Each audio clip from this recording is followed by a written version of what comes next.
Here's Rick pulling off some next level science jutsu. Assessing threat to groin. Groin system 6000, kill him! And here's the time he effortlessly slaughtered hundreds of Ricks with his OP tech.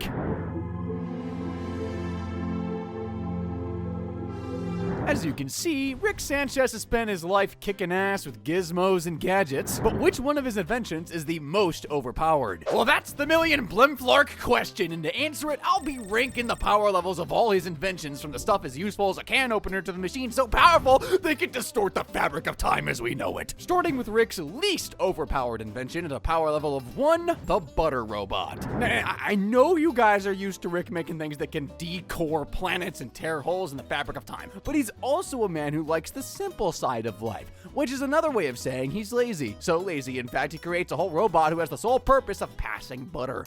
What is my purpose? You pass butter. But the little guy does get a chance at doing something else. When Rick offers to release Retcon remotely, his plan is to use the butter robot to do so. Instead of passing butter, his purpose is now pulling levers. What is my purpose? To wait until I tell you to pull the lever. You are fucking kidding me. I guess he's gone from a butter robot to a do any simple stuff Rick's lazy to do robot. Okay, the name needs a little bit of work. I guess he's a purpose bot now? Either way, he's certainly not overpowered. Another invention that might not seem super sophisticated but can come in handy is Rick's Doolittle device, which is on level 100 when it comes to power. Now I know what you guys are thinking. How is a device that lets Morty talk to animals 100 times more OP than the butter robot? Well, you're about to find out. Morty goes to test the machine on a little walk, and at first it's pretty standard.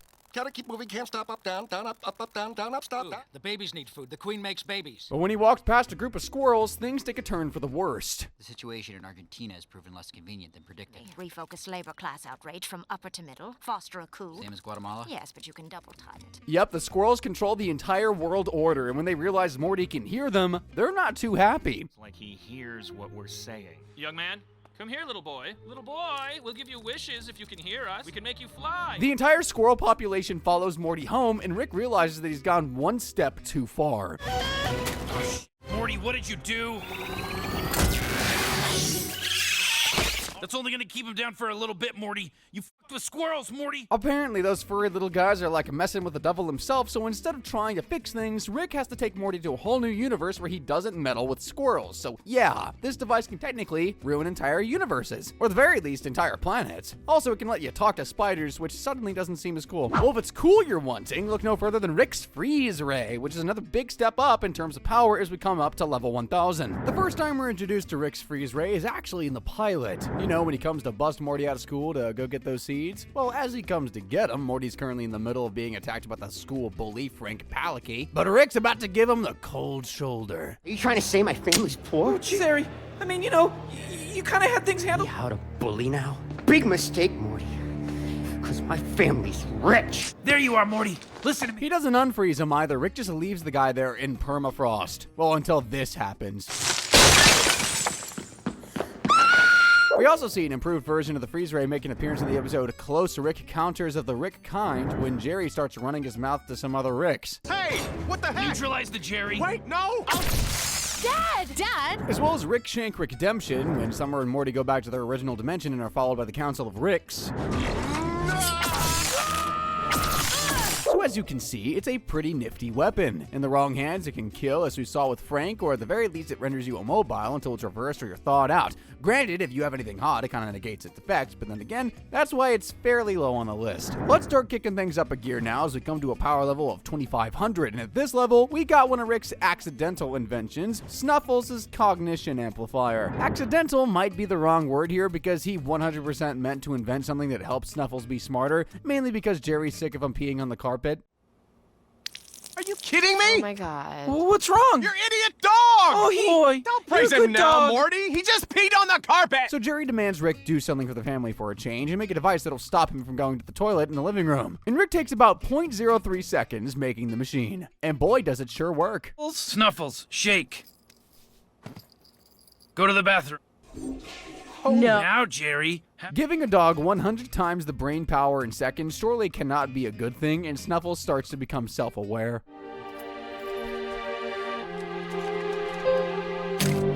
Knowing that he needs to upgrade Rick's kit to be able to talk to his family, Snuffles starts getting to work, tweaking the tech so he can finally have a voice. Understand Snuffles now?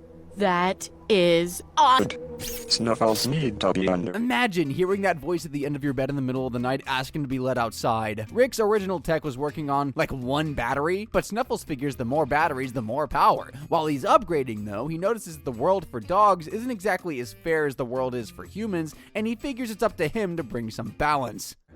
They were removed. We're gone. Oh, that's an intense line of questioning. Snuffles was my slave name. He starts spreading Rick's upgraded tech to other dogs, and soon his advanced dog army overthrows the entire world. Even though these super sophisticated dogs now have a brain capacity bigger than all of us put together, Jerry still thinks he can outsmart them. I'm peeing all over your special guns. Own them. Bad person. Bad. Ooh, great plan. Rick realizes that if he's going to stop these mutts from enslaving the human race, he's going to have to plant a seed in their mind. So he infiltrates the dreams of Snuffles and poisons a version of Morty in the hopes that seeing Morty ill would make Snuffles take a different path in regards to humanity. Thing for my press. Advise you that these medical expenses are putting you in serious financial jeopardy. Lose your kingdom. To hell with my trade it all for my humans' health and happiness. For us. We are not them. We are not. When Snuffles wakes up, he realizes that his army of super dogs have been doing the same sort of stuff to humanity that they complained about in the first place. So Snuffles decides to pull his army off Earth, and with Rick's help, they relocate to another planet to start their own society. And colonize it with a society of intelligence, one that will not make tea, and one where it will be mandatory. I'm gonna miss you, Snow. So while that invention in the first place was only small, it was powerful enough to damn near push humanity into eternal slavery. But then again, it technically wasn't just his invention that did all that. Otherwise, this would be a bit higher up. There's another animal-related gizmo that I think is even more overpowered than Rick's cognition amplifier, and it's the Microverse battery. Its power level is at 10,000. Infinite energy in Rick's hands is a big deal, and the battery is the main reason why Rick's ship is as big and powerful as it is, although we'll come on to that more in detail later. In the Rick's Must Be Crazy, Rick starts having a little trouble with the battery, so decides he's gotta go inside the machine to see what's up, because inside is a whole other universe. Holy crap! I thought we were inside your car battery, Rick! The planet or something! Thanks, Morty. Check it out. I put a spatially tessellated void until a planet developed intelligent life. So basically, what powers his battery and in turn his ship is a civilization of gullible aliens. The gift of Googlebox technology, which generates electricity, powering our homes and businesses, while safely removing the dangerous waste power disposal volcano. The reason why Rick's battery isn't working anymore is because of two simple words: Zeep Zanflorp. Okay, those are not simple words, but he's this world's version of Rick, and he's created his own infinite power source, exactly like Rick's. Inside that container is an infinite universe capable of generating massive amounts of power. A miniverse. Dumb name. Realizing that if Zeep has his own version of the battery, that means there's another universe in another box, which will also have another scientist like Rick and Zeep who will make their own version of the battery. It sounds pretty confusing, but you'll see what I mean. I'll be able to interact with any sentient electricity via a pulley-based device I call a blue-yang. You'll be taking most of their energy, yeah. I guess an easy way to understand it is batteryception. A world within a world within a world. While in this new universe, Zeep realizes that Rick has been milking his universe of power, and a fight breaks out that leaves the guys trapped. So Rick and Zeep continue to fight while trying to figure a way back.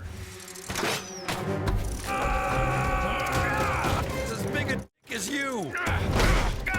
They do manage to find a way back to Zeep's world, but Zeep wants to leave Rick and Morty stranded and go to the real world. Before they race to the ship, Rick smashes Zeep's battery because if he wins, he wants those people making power. Guys, I just finished cooking us a feast! Oh, you monster! Whoa. Rick and Morty manage to make it back to the ship before Zeep, but that doesn't stop Rick from hitting him where it hurts.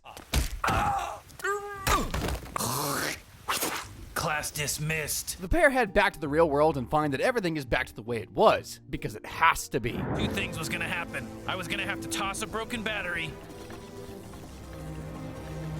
Peace among worlds, Rick.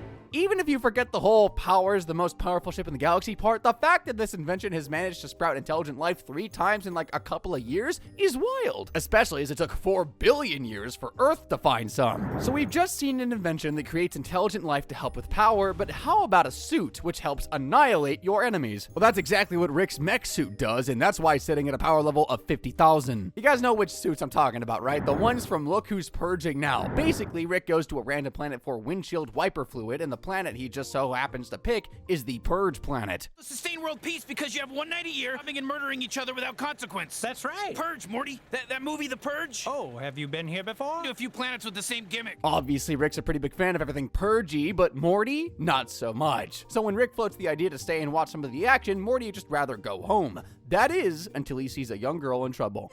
Leave me alone! Leave you alone? I don't think so, baby. It's okay. We're not gonna hurt you. Classic white knight syndrome with Morty, huh? Anyway, Arthricia is pretty thankful for the help, and the guys give her a ride home to save her Nana, but when Rick goes in to give her a hand, he gets more than a thank you.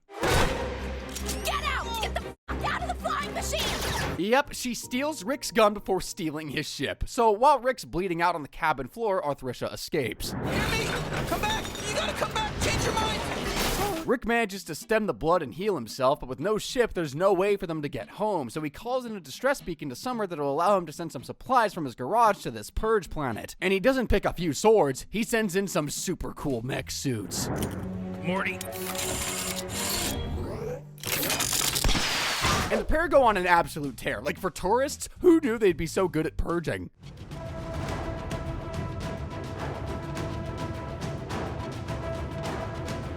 See what I mean? After taking those guys out, Rick and Morty track Arthricia down, and before they add her to the list, she tells them that her real enemies are, in fact, the fat cats in town who stay rich by forcing poor people to kill each other. So Morty loans her his mech suit, and she evens the odds. Jeez. No, I really, honestly, I've had my fill. Sure you don't want to join in? Yeah, but, all right. They restore order to the planet, who now completely bans the idea of a purge and goes back to the good old-fashioned death is a bad idea thing. So Arthricia gives them their ship and the boys head back home. You can't tell me those suits weren't badass though. They tore through those people like a hot knife through butter. They're super resistant and have endless weaponry. It's as if you could wear Rick's ship. So yeah, that invention's pretty overpowered, but nowhere near as overpowered as Rick's next invention, his place-saving device, which is sitting at a power level right around 100,000. And boy, is this invention worthy of it, because basically, for the longest time, Morty has been begging Rick into making him this device, but Rick just sees it as a waste of time. Didn't invent it. Bugs Bunny did. You can't do it. There is a place-saving video game thing. You're a piece of shit! I won't say you can't. Fuck you, Morty! Fuck you! Fuck you! As you can see, Rick ain't happy. But to prove a point to Morty, who in this episode is hating on him as an inventor as a whole, Rick puts pen to paper and begins designing the device, but it looks like Morty was right. Rick isn't smart enough to make it. Why'd you call me? You were right, Morty. I failed. I can't make it. Come on, this is Rick we're talking about. I'm not buying that story for a second. Sounds good. Or maybe I'll just kill you. What, Rick? Because I fucking did it! You can't fool me, Rick. The device works like a charm, and Morty used it for all sorts of stuff. He uses it whenever he has to do something risky, when he might want to change his mind, or break into the girl's locker room without being branded as a pervert. While he's busy messing around, he actually meets a girl that's right for him, and they hit it off.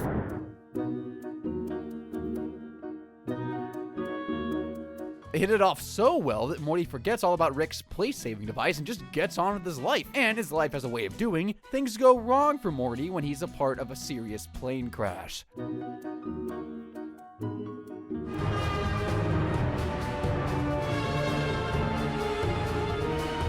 Now, wouldn't that have been a great time to use the tech? Anyway, Morty and his new girlfriend nearly freeze to death, and Morty decides he's gonna try and find his backpack, which has the device and his phone in it.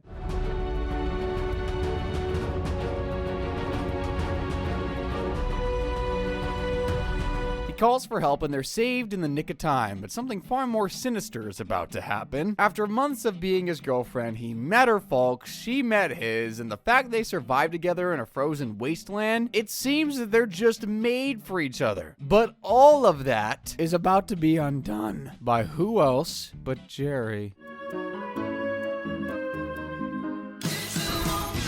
Yep, it's transported Morty back to just before he met his girlfriend, and obviously when he tries to explain things to her, it doesn't go well.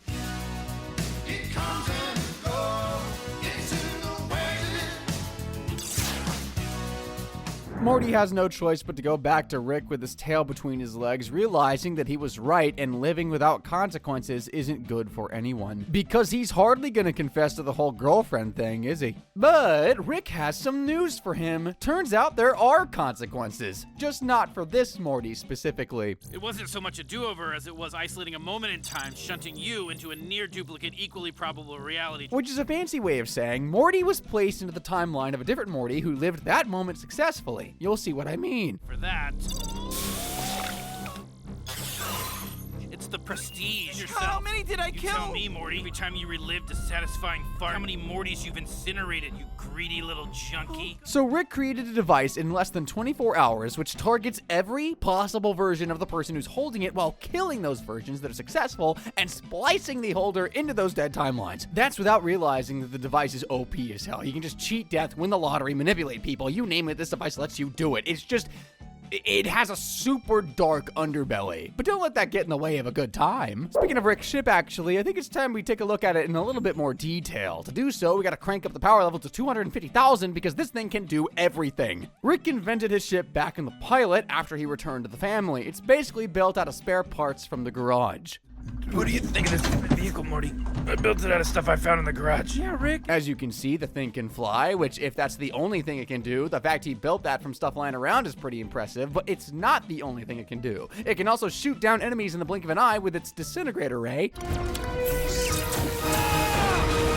Pump someone full of lead with its machine gun style turret.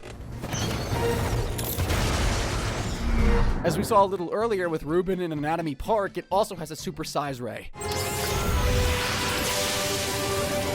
It can also travel at the speed of light, warp space-time around it and junk. I never said I was a scientist. I don't know exactly what it's doing, but it's doing that. Pull up, Morty! Pull up!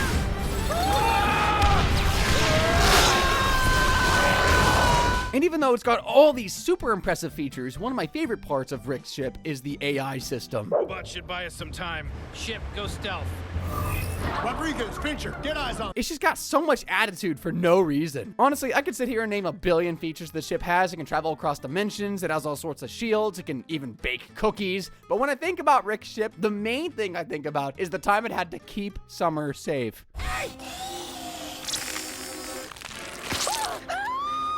Summer safe. When Rick and Morty head into the microverse battery, they leave the ship protecting Summer, but as you can see, it kind of goes overboard. The fact that it literally slices and dices someone grabs the attention of the SWAT team. But they're no match for the ship either. Problem is, Summer won't let the ship use full force. Summer safe. No, don't hurt anybody. Custom defense protocol. Keep Summer safe. Yes. Processing. So it's got to think outside the box. How can a ship defeat a bunch of police without hurting them? Well, if you said it'd find some deep, dark trauma about one of the officers' missing son and use that to emotionally manipulate everyone, then ding, ding, ding, we have a winner. Daddy? Hunter? Daddy?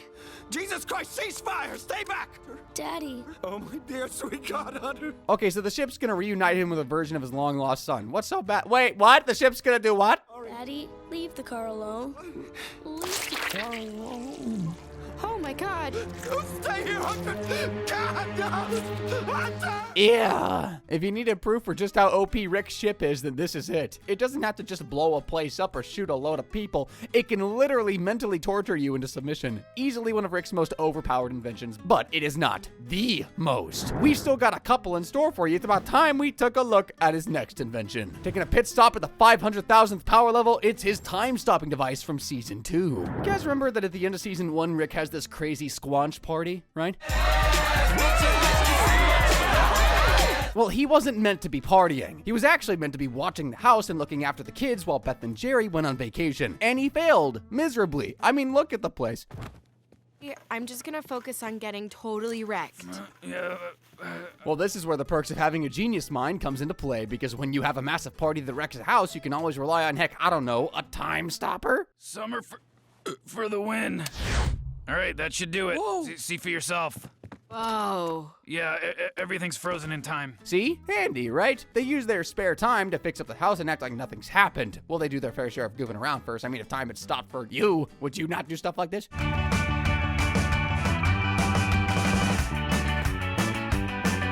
So So after they get that out of their system, and things to the house are back to normal, they let time move forward again, but there's a little technicality he's forgotten to mention. Time is gonna be unstable? What does that even mean? It means don't touch your parents or we could shatter into countless theoretical shards. Go! Now, while the whole stopping time stuff is cool, that's a pretty big tick in the con column for this tech. Sure, it adds to the power of it and all that, but for me personally, I'd take the heat from Jerry and Beth over potentially shattering out of existence. Like, look at this. What's your problem? What's yours? Shut up! You shut up! Whoa, what the hell? What did you guys just do? What did who do? That right there is a timeline fracture, and it's a direct result of not carefully using his time-stopping invention. Instead of stitching time back together, though, Rick starts to get really paranoid about his other selves killing him to replace him, so he uses a time crystal to make a gun which shoots across timelines. You see that? Get down! I told you! The time fracture must have made him crazy! I don't know what to do! Oh god, now there's 3 of them! Long story short, their timeline gets fractured as all hell, and they can only get back to normal using 4th dimension tech in the form of handy-dandy collars. There's just one problem. Morty's collar is damaged, and the clasp won't snap shut. What's going on? Oh, the latch is broken! It won't latch close around my neck! Someone doesn't know how to put his collar on. Rick doesn't have much time to work on a fix, and Morty, well, he has even less. Oh, Rick! The one who's so uncertain about everything. I never want to see you again! You're never gonna see anything again, you little dummy! And in the most un-Rick move imaginable, he dives in after Morty and sacrifices himself for his grandson. Rick! Oh, I dropped it! What the hell? What have you done to me, Morty? With no way out, Rick looks beat, but hey, at least it was by his own hand, I guess. I'm okay with this. Be better than me. Come on, Rick, it can't end like this. Do something, anything. Holy shit, the other collar! I'm not okay with this! Oh, sweet Jesus, please let me live! Oh my god, I gotta fix this thing! Please, God, oh Lord, hear my prayers! Yes! Fuck you, God! Not today, bitch! Please be merciful to me. And with that huge slice of luck, everything goes back to normal. And that is why you don't mess with time. It might have been a small, innocent invention at first, but Rick's time-stopping device nearly caused the extinction of life itself across all timelines. If that's not overpowered, I'm not sure what is. Now, I can hear you guys saying, oh, if it's so powerful, why isn't it at number 1? Well, that's because the final power level, 1,000,000, has been saved for the most overpowered invention, and maybe the most overpowered thing in any universe, Rick's portal gun. Come on, like, can you guys name me another invention that could take me to this place?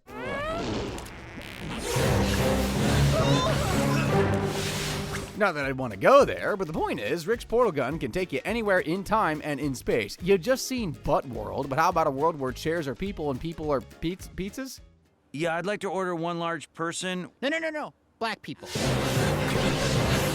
It can even travel to alternate universes, and Rick often uses it to travel between these realms, usually to make a point. Kids of my own. But if I did, I'd love them if they were as smart and as successful as you are. Get a load of this. Oh, this is perfect. I'm Rick J19 Zeta 7. The timeline where everybody eats poop. Poor Tony. All that for using another man's John. As we've seen, Rick's portal gun can go anywhere. Yeah, cool, but what else? Well, it can be used as a weapon. Rick can make things pop out of it.